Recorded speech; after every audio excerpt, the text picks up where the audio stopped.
Hello guys, in today's video I'm going to show you how to fix Sons of the Forest lag easy and quick. If you want to fix it, all you have to do first click here and then type Windows Update Settings, and after that check for updates. Make sure to install all the updates that you can find, and then go to Background Apps. Now turn on this option and then go back, click here, and after that type graphics settings, turn it on, close it, click here, go to view advanced system settings, adjust for best performance, click apply and OK, and then close it. And after that go to GeForce Experience,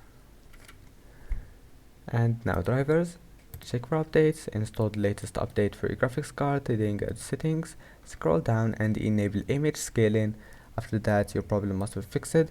Restart your computer and try again, and see you in the next video.